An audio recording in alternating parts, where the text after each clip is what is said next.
Gusto ko po pasalamatan lahat ng sumuport po sa akin, yung mga pumunta po dito, sina tita, sina mommy, si ate po na kahit malayo, alam kong sobrang kinakabahan.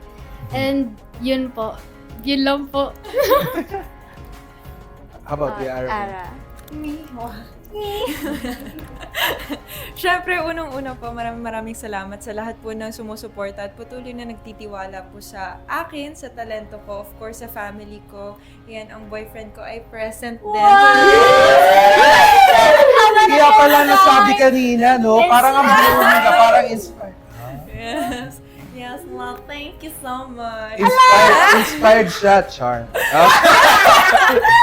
Pero yun nga po, of course, sa mga friends po, sa family and friends ko po na nagsusupport, maraming salamat kasi kung hindi dahil sa inyo ay hindi titibay ang loob ko at hindi ako magkakaroon ng confidence na sumali ulit.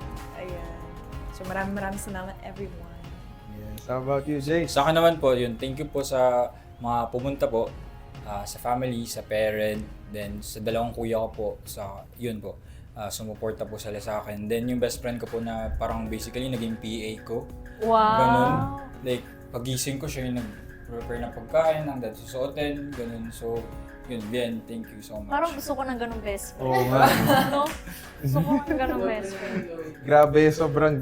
Ngayon, Ano, Chloe, meron ka bang isi-share, papasalamatan? Ha? Oo.